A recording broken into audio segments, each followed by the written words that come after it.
welcome to a chilly Sunday afternoon in Boston.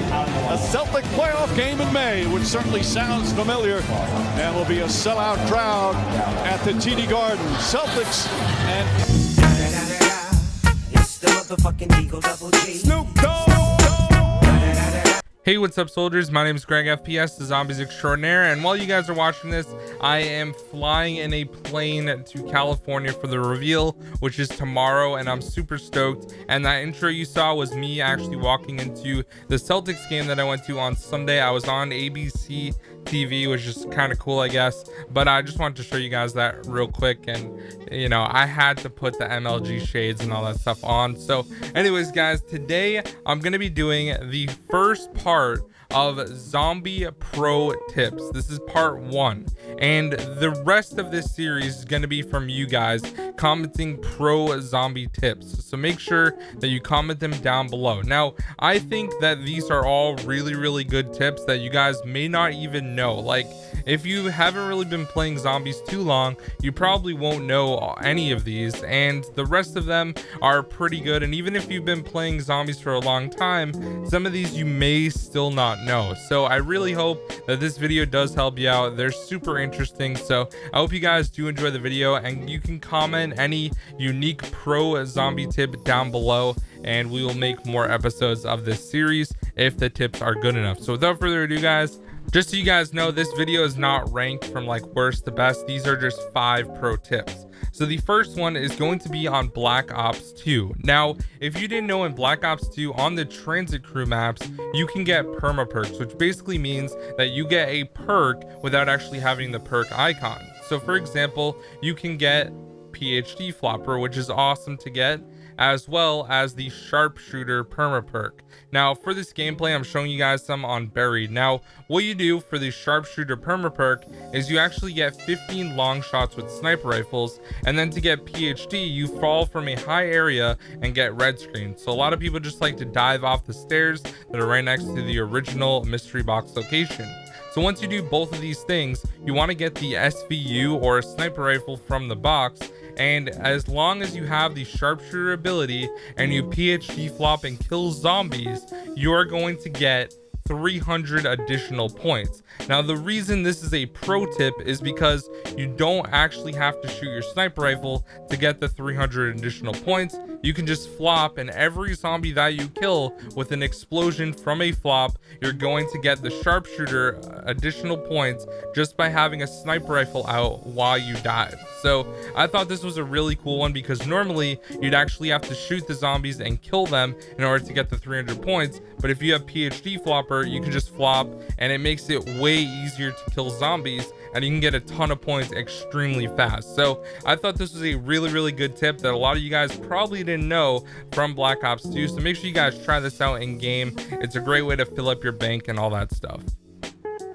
Alright guys, for the next pro tip, we are jumping onto Origins. Now this works in Black Ops 2 as well as Black Ops 3, and this is actually upgrading the ice staff extremely fast. So normally when you do the ice staff, you have to collect all the parts while it's snowing on Origins. Obviously that's still a step that you're going to need to do, and you're also going to need to enter in the puzzle that is located underneath in the crazy place. Now once you do both of those things, then you have to shoot 3 different tombs or tombstones that are around the map. Now the first one is over at generator 2, and the other one is right next to the excavation site, like in the back, and then the other one is located behind the huge 1,000-foot robot footprint that is behind Juggernog. So normally you would have to run to all these places, shoot it with the ice staff, and then shoot it with a weapon or a gun, and you actually don't need to do this. And this is where the pro tip comes in.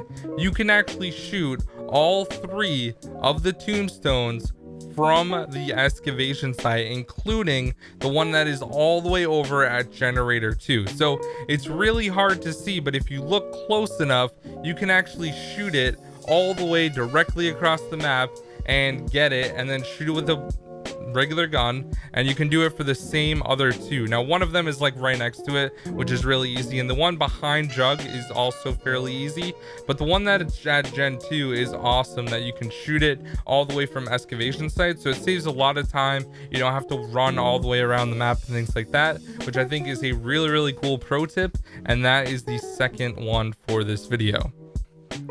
Coming in as the next pro tip is going to be on Mob of the Dead. Now down at the docks, there is a piece for the plane that is locked behind a door. Now you do need the warden's key in order to do this. Now normally, if you're playing in a co-op game, for example, I was playing with a random in this game, he ended up opening the door with a key, so then he had to actually go inside the cage. I had to shock it, he grabbed the part, then I had to shock it again to actually let him out. So if you guys didn't know, this is actually not the correct way or the easiest way to do it. The pro tip I have for you guys in this one is if you jump up and shoot the meter while the first door is closed, then all you have to do is unlock the door and the doors are going to stay open, and this works in co-op as well. So you actually don't need someone else to come over and help you to get that part. You can do it by yourself, even in a co-op game, which normally would not work if you open up the door first. So I thought that was a really cool pro tip. I use this in Mob of the Dead speedruns, so this is definitely something that I think is worth using and worth checking out. So that is the third tip for the video. All right guys, for the next pro tip, we're going to be jumping onto Horizon Drac, and this one is actually really nice and really helpful. This is for the fire bow upgrade. Now there are a bunch of shortcuts to actually do the fire bow, and it's actually really easy. So the first shortcut is you don't actually need to be at the rocket test to shoot the fire stone that is lit on fire from the rocket test that will then eventually go above. You can actually shoot it from the spawn room. So as you can see in the gameplay, I shoot it from the spawn room. It just goes right back to the normal spot, and it makes it super easy. So I thought this was a really cool thing to show you. And also there is another shortcut that you can do for actually shooting the 3 circles on fire.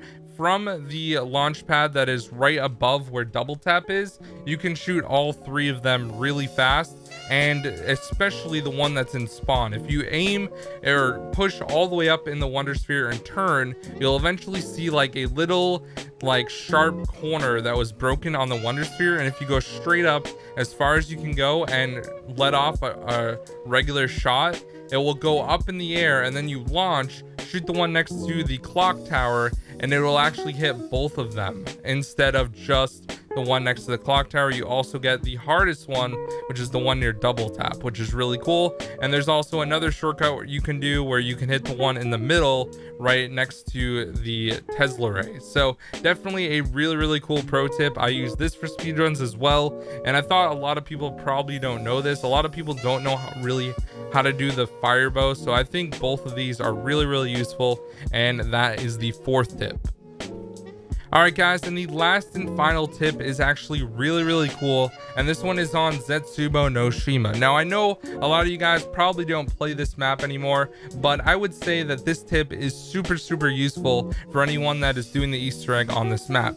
Now if you don't have Perkaholic and you want to get some perks and you don't have enough money to buy a lot of perks, you can actually get the perks for half price on Zetsubo no Shima. So the first thing you need is you actually need to have the shield built, which is normally really easy. Now another thing you need to do, even for the Easter egg, is get your shield electrocuted by having all your challenges done that are located on the 4 pillars that are outside of the spawn room. So if you're playing in like a 4-player game, everyone needs their challenges done, and eventually lightning will come down and strike right on that area. Now what you do is you hold out your shield and it's going to get fully charged. So what this is going to do is, for the Easter egg, for example, it allows you to drop the pod to go underneath of Lab B in order to get a piece for the upgrade of the KT4 for the Masamune. And you also need that piece to shock someone off of the zip line so they can grab the other cog that is located near the docks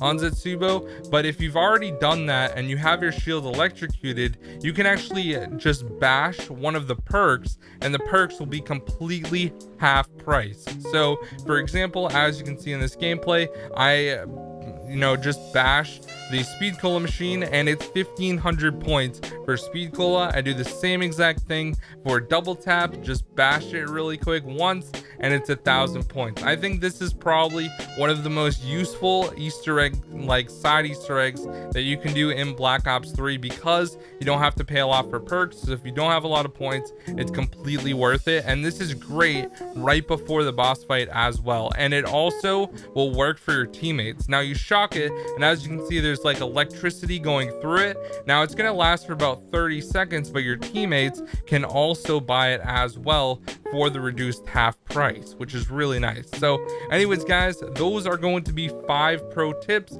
If you have any awesome pro tips like these that you think would make a great episode or part 2, definitely let me know down below. Thank you guys so much for watching. Have an amazing day, and I hope you guys are excited tomorrow about the reveal of Black Ops 4. I'm gonna be there. I'm gonna be trying to make awesome videos for you guys, and I'm just really excited. So anyways guys, thank you so much. Have an amazing day, and I'll see you guys in the next one. Peace out.